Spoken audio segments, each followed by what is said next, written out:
Hey guys, another update tayo kay Montinula.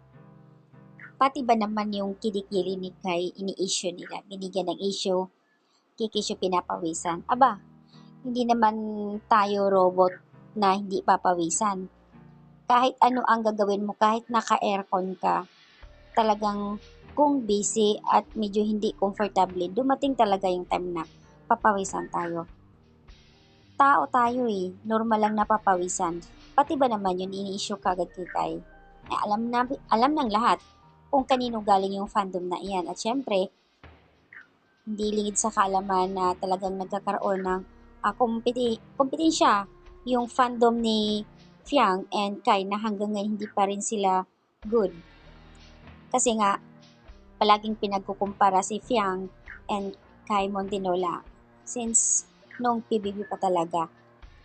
Dumating sa punto nga na minsan maraming nagko-comment doon sa Twitter na mas sikat, maraming award si Kai compare kay Fiang.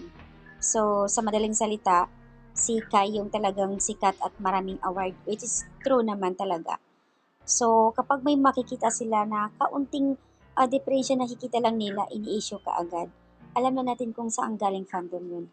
Hindi talaga maiwasin mga ganyan. And besides, walang masama kung pagpapawisan kilikili natin, it's anormal. Nasa Pilipinas tayo unang-una mainit. Lalo na yung kanilang sa stage na kumikilos sila, nagpi-perform, hindi masyado malamig. Sino hindi pagpapawisan nun? 'Di ba?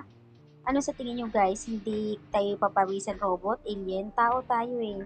Normal lang napapawisan tayo. Dapat hindi ito ini-issue. Na kahit ano ka pa ka-perfect, lahat po tayo pinapawisan. Normal lang yan. Kaya hindi big deal ito. Tao lang tayo. So, ayan guys ang update. Marami lang talaga na inggit na insecure kay Montinola. Dahil nga, sa totoo lang, lalo na ngayon na nagiging partner si Kyle Chari, mas nag-grow, mas maraming project. And besides, doon sa ASAP, lagi niya kasama si Alexa, mga veteranong actress, magagaling na artista na grabe yung kanyang effort at yung kanyang pinakita. Ang galing, deserve niya talaga.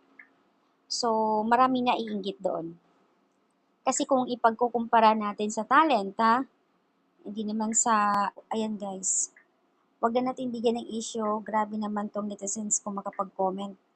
Kala ko perfect siya, bakit pinapawisan ng kilikili? Aba, yun lang. So, yun lang po yung update guys. Nakakaloka lang itong comment ng isang netizens.